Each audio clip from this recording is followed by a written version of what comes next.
வணக்கம் நண்பர்களே.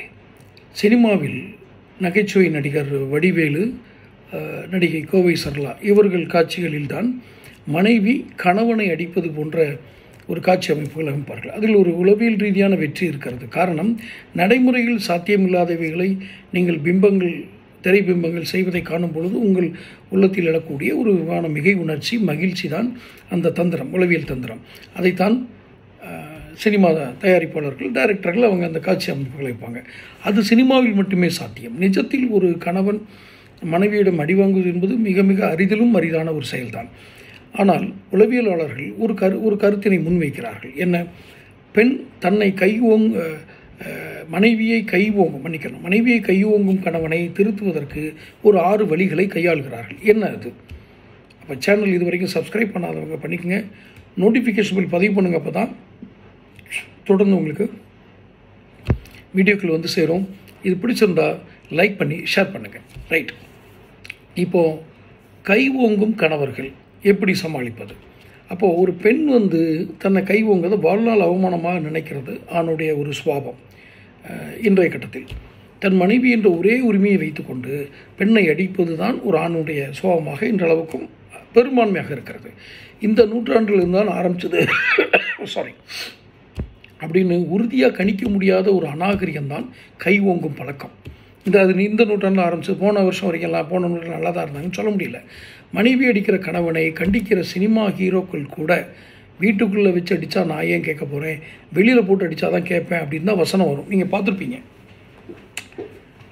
மனைவி அடிக்கிற கணவனை பார்த்து கதாநாயகனாக நீங்கள் சித்தரிக்கிற ஆள் கூட இப்படி தான் சொல்லுவான், நீங்கள் வீட்டுக்குள்ளே வச்சு அடிக்கல, எங்கள் வெளியில் வச்சே அடிக்கிறீங்க அப்படின்னு. ஸோ விதிவிலக்காக கணவனை ஹீரோ வந்து தூக்கி போட்டு மிதித்தா என் புருஷன் என்ன அடிப்பார், ஏதாவது எக்ஸப்ஷனல் கேஸில் என் புருஷன் என்ன அடிப்பார் மிதிப்பார், அதை கேட்க நீ யாருன்னு கேட்குற அடி வாங்கிய மனைவியை சப்போர்ட் பண்ணுறது தான் அந்த சீனை அமைப்பாங்க. 2 காட்சிகளையுமே மனைவியை கணவன் கை ஓங்குவது உலக இயல்பு அப்படின்னு சொல்லாமல் சொல்வதற்கு அந்த வசனங்களை எழுதிய ஒரு ஆண் என்பதை தவிர வேறு என்ன காரணம் இருக்கும் அப்படின்னு நினைக்கிறீங்க? நியாயமாக சிந்திக்கிறவங்க அப்படி எழுதுவாங்களா? எழுத மாட்டாங்க. சரி, இந்த ஓங்குகிற கையிலேருந்து தப்பிக்கிற உறவை துண்டிப்பது, அதாவது ஓங்குகிற கையை தடுப்பதிலிருந்து இந்த உறவை துண்டிப்பது வரை என்ன செய்யலாம்? ஏன்னா உறவு துண்டிப்பது என்பது யாரும் பெரிதாக விரும்ப மாட்டார்கள். புருஷன்தான் அடித்தான் அப்படின்னு காலங்காலமாக பேசுகிற சமூகத்தின் சட்டையை பிடித்து உலுக்கி விவகாரத்து கேட்க வைத்து சில வருடங்களுக்கு முன்னால் வெளிவந்த தப்பட் இந்தி படம் பேர் இது. வீட்டுக்குள்ளோ அல்லது பொதுவெளியிலோ பெண்களின் சுயமரியாதைக்கு எதிராக ஆண்களின் கரம் உயர்ந்தால் ஓங்குகிற கையை தடுப்பதில் இருந்து உறவை துண்டிப்பது வரை இனி பெண் செய்வாள் என்பதற்கான அறிவிப்பாகவே அந்த படத்தை பார்க்கலாம். சரி, இதை உளவியலாளர்கள் என்ன சொல்கிறாங்க? ஒரு ஆண் தன் மனைவியை அடிக்க காரணம், நான் இவளை விட உயர்ந்தவள், இவளை அடிக்க எனக்கு அதிகாரம் இருக்கிறது, இவள் எனக்கு உரிமை பெற்ற பொருள், கொஞ்சம் கொஸ்டின் மார்க்காக இருந்தாலும் அதை சொல்கிறேன், இது எனக்கு உரிமைப்பட்ட பொருள், இவளை நான் என்ன வேண்டுமானாலும் செய்யலாம் என்ற ஆதிக்க உணர்வு தான் காரணம்னு உளவியலாளர்கள் சொல்கிறாங்க. மன்னிக்கணும், குழந்தை பருவத்திலிருந்தே இது ஆணுக்கு கற்பிக்கப்படுவதாக அவங்க கருத்துறாங்க. என்ன? உதாரணமாக, சாப்பிட்ட தட்டை கையோட கழுவி வை அப்படின்னு சமையல் அறையில் சாப்பிட்டுட்டு இருந்தாங்கன்னா, கிச்சன்லேயோ நீங்கள் டைனிங் ஹாலில் சாப்பிட்டுட்டு இருந்தாங்கன்னா பெண் பிள்ளைகளுக்கு தான் அந்த அதிகாரம் இந்த உத்தரவு போகும், சாப்பிட்ட தட்டை கழுவி வைக்க பழகு அப்படின்னு. ஆனால் ஆண்களுக்கு தட்டை அப்படியே வச்சுட்டு எந்திரி. யாருக்கு? ஆணுக்கு. அப்போ அவர்கள் அறியாமலேயே இந்த ஆணாதிக்கத்தை சொல்லிக் கொடுத்து தான் வளர்க்கிறார்கள். இதனுடைய நீட்சியில் ஒன்றுதான் மனைவியை கை ஓங்குவதாக பொருளாதார நிபுணர்கள். சரி, நம்ம வீடுகளுக்குள் ஆண் குழந்தைகளையும் பெண் குழந்தைகளையும் சரிசமமாக நடத்தியிருந்தால் இப்படி ஒரு அநாகரிகம் சமூகத்தில் இருந்திருக்காது.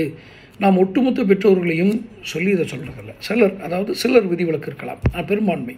சிலர் பாலினம் தாண்டி குழந்தைகள் சரிசமமாக வளர்த்தாலும் அந்த சிறுபான்மை நாகரிகத்தால் இந்த பெரும்பான்மை அநாகரிகத்தை இந்த நூற்றாண்டு வரை சரி செய்ய முடியல. என்ன சிறுபான்மை நாகரிகம்? நான் இது ஏன் உடமையான பொருள், நான் தூக்கி போட்டு மிதிப்பேன் அடிப்பேன் அப்படின்ற அந்த மனப்பாங்க வந்து பெரும்பான்மையாக இவங்க வளர்க்குற ஆண்கள் பெரும்பான்மையாக அப்படி இருக்கிறதுனால கொஞ்சம் வேறுபடி கொஞ்சம் எக்ஸப்ஷனாக வளர்த்தா கூட ஈடுபட மாட்டேங்குது. சரி, அடுத்து இதனுடைய அடுத்த கட்ட நீட்சி, கை ஓங்குலேருந்து பெண்ணை காக்கணும் அப்படின்னா நீங்கள் குழந்தைகளை சரிசமமாக வளர்ப்பது மட்டும் தீர்வு கிடையாது, மட்டுமே நிரந்தர தீர்வு அப்படிங்கிற தாண்டி நிகழ்காலத்தில் அவமானப்பட்டு கொண்டு இருக்கும் மனைவிகளுக்கும் வழிகள் இருக்கிறது அப்படின்னு சொல்கிறாங்க. எப்படி கோபத்தை மறைப்பதற்கு சிகிச்சைக்கு வர்றவங்ககிட்ட டாக்டர்கள் கேட்குறது, மனைவியை கையோங்கிற இயல்பை அதிகமாக அந்த டாக்டர்கள் பார்க்குறாங்க.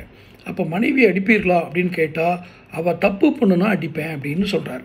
அப்போ நீங்கள் தப்பு பண்ணால் உங்கள் மனைவி உங்களை அடிக்கலாமா அப்படின்னு அடுத்த கேள்வியை கேட்டால் ஒரு பொம்பளை ஆம்பளை அடிக்கலாமான்னு பதில் கேள்விக்கு வருது டாக்டர்கிட்ட. அப்போ இவர்களை சரி செய்ய வேண்டுமென்றால் மனைவியை கை ஓங்குகிற போது இவருடைய முகம், உடல் மொழி, இயல்பு ஆகியவை எப்படி மாறுகிறது அப்படிங்கிறத வீடியோ எடுத்து வச்சுக்கிடுங்கன்றாங்க. இது சாத்தியமா? கணவன் மனைவி சண்டை வரும்போது இப்போ சண்டை வரப்போதுப்பா ரெடியாக வீடியோ எடுத்து வச்சுருக்கேன்னு சொல்ல முடியுமா? அப்போது இதெல்லாம் சம்மந்தப்பட்ட மனைவி செய்ய முடியாது. ஆனால் இன்னொரு நபர் செய்யலாம். அவர் கணவர் குடும்பத்தை சார்ந்தவராக இருந்தால் தான் ரொம்ப நல்லது. ஏன்னா இவர் திரும்ப அவங்களையும் அட்டாக் பண்ண போயிட மாட்டார். இதுதான் தீர்வுக்கான முதல் வழியாக டாக்டர்கள் சொல்கிறாங்க. மென்டல் ட்ரைனிங் அப்படின்னு ஒரு இது பண்ணுறாங்க. என்ன, மனைவி அடிக்கிற பழக்கம் என்பது தாத்தாவிடமிருந்து அப்பாவிடமிருந்து ஒரு ஆண் கற்றுக்கொண்டது தான் அப்படின்னு பொதுவாக சொல்லப்படுது. சரி, அப்போது வழக்கமான விதிவிலக்குகளும் இதில் இருக்குது. அப்பா அம்மா பார்த்து அதை அப்படி செய்யாமல் இருக்கிற விதிவிலக்குகளும் இருக்குதுன்னு வச்சுக்கோங்களேன். அப்போது இதிலிருந்து மென்டல் ட்ரைனிங் ஒன்று கொடுக்குறாங்க. என்னது, மனைவி கை ஓங்கும் எண்ணம் வரும்போதெல்லாம் என் அம்மாவையோ என் மேலதிகாரியையோ கை ஓங்க முடியாதல்லவா, அதே போல் சக மனுஷியான மனைவியை அடிக்கக்கூடாது அப்படிங்கிறத புரிய வைக்கணும். இது 2வது வழியாக சொல்கிறாங்க. மொத்தம் 6 வழியில் சொல்லியிருந்தேன். அப்போ மனசாட்சியை தட்டி எழுப்புறத இன்னொரு வழியாக 3வது வழியை கையாளுறாங்க. என்ன, மனைவியின் இடத்திலிருந்து அவள் படுகிற அவமானத்தை புரிய வைக்கணும். எம்பதி முறை, சிகிச்சை முறைன்னு இதை சொல்கிறாங்க. எம்பதினா உணர்ந்து கொள்வது. இது நான் அது அந்த அவமானத்தை புரிய வச்சுட்டா ஓரளவுக்கு எம்பதி, அந்த இதை உணர்வு வந்துடும் அப்படின்னு. 4வதாக என்ன சொல்கிறாங்க, மனைவியோடு மிருகத்தனமாக நடந்து கொண்டிருக்கிறோம் என்ற குற்ற உணர்வை அவனுக்கு ஏற்படுத்தணும். யாருக்கு? அந்த கணவனுக்கு. எமோஷ்னலில் அடிச்சிட்டேன் டாக்டர் அப்படின்னு சொல்கிற ஆட்களை, அப்படின்னு சொல்லி தப்பிக்க முயல்கிறவங்கள, உங்கள் மகனை எமோஷ்னலி உங்கள் மருமகன் அடித்தால் நீங்கள் ஏற்றுக்கொள்வீர்களா? உன் மகளை உன் மருமகன் அடித்தா ஏற்றுக்குவீங்களா அப்படின்னு என்ற ஆணுடைய பாசிட்டிவ் எமோஷனை கொஞ்சம் தூண்டி விட்டார்ல, இது ஓரளவுக்கு பலன் கொடுக்கும் அப்படின்னு. சரி, 5வது வழி இதுதான் 5வது வழி. 6வதாக, எங்கேயோ பிறந்து விழுந்த உங்கள் மனைவி உங்கள் மீது பாசமாக இருக்கிறார், ஆனால் நீங்கள் அவரை கை ஓங்குகிறீர்கள் அப்படின்னு மனசாட்சியை கொஞ்சம் தட்டி எழுப்பணும். இவற்றையெல்லாம் செய்து பார்க்க வேண்டும் என்றால் இப்படிப்பட்ட ஆண்கள் முதல்ல சிகிச்சைக்கு ஒத்துழைக்கணும். கணவன் முதல் முறை கை ஓங்கும் போதே மனைவியதை எந்த வகையிலையாவது தடுத்துட்டிங்கன்னா, பெண்ணை அடித்து பழக்கப்பட்ட ஆணுக்கு இனி பெண்ணை அடிக்கக்கூடாது அப்படிங்கிற இந்த தலைமுறை புரிய வைத்தால்தான் வரும் தலைமுறை பெண்கள் குறைந்தபட்சம் அவமானம் இல்லாமல் வாழ முடியும்னு சொல்கிறாங்க. டாக்டர்ஸோட வியூ இது. அப்போது மனைவியை அடிப்பது என்பது, மனைவி என்பது ஒரு ஸ்தானம், ஒரு பெண், அது ரைட்டா? ஸோ மனைவியை அடிப்பது என்பது, மனைவியை நோக்கி கை ஓங்குவது என்பது பரவலாக காணப்படுகின்ற சமூகத்தில் இந்த 6 வழிகளை, இப்போ நான் இந்த வீடியோவில் சொன்ன 6 வழிகளையும் கையாளுங்கள். இந்த 6 வழிகளில் ஏதாவது ஒன்று கை கொடுத்தா கூட உங்களுக்கு பலனளிக்கும். முடிந்தால் இதை வாசிக்கிற, இதை கேட்கிற பெண்கள் இதை லைக் பண்ணி ஷேர் பண்ணிங்கன்னா, ஆண்களுக்கு ஷேர் பண்ணிங்கன்னா, அதன் மூலமாவது அவர்கள் இதாகட்டும். பெண்களும் இந்த கோபப்படுத்தும் அளவிற்கு ஆண்களை தூண்டாமலும் இருக்க வேண்டும். இதையும் நான் சொல்லியாக வேண்டும். இது இறுதி பாயிண்ட்டு. எல்லா ஆண்களுக்குமே பெண்களை அடிப்பது என்பதில் ஒரு பெரிய உடன்பாடு இருக்காது. ஆனால் கோபத்தை தூண்டும்படியாக, அவருடைய பொறுமை இழந்து போகும்படியாக இதற்கு பதில்வாதங்கள் எல்லாம் வரும். அதெல்லாம் நான் போகல. முதலில் அதையும் கடைபிடியுங்கள் என்பதையும் எண்ணித்தே கூறுகிறேன். எந்த காரணத்தை கொண்டும் பெண்ணை நோக்கி கை ஓங்குவதை யாரும் ஆதரிக்க மாட்டார்கள். நான் ஒரு கடைசி செய்தியாக சொன்னதும் ஒரு கவனமாக ஒரு ஆய்வுகளில் வரும் ஒரு பாயிண்டாக இருக்கிறதுனால தான் அதையும் சொல்கிறேன். மற்றபடி நான் சொன்ன 6 முறைகளை கையாண்டு இந்த பெண்களை நோக்கி கையோங்கும் ஆண்களின் பழக்கத்தை இந்த தலைமுறையிலேயே நீங்கள் ஒழித்து விடுங்கள். இந்த நூற்றாண்டிலே ஒழியட்டும். தொடர்ந்து சேனல் பாருங்கள், சப்ஸ்கிரைப் பண்ணுங்கள். அப்போ தான் வீடியோக்கள் உங்களுக்கு வந்து சேரும். அடுத்தடுத்த வீடியோக்கள் காண்பதற்கு இது பிடிச்சிருந்ததுன்னா லைக் பண்ணி ஷேர் பண்ணுங்கள். நன்றி.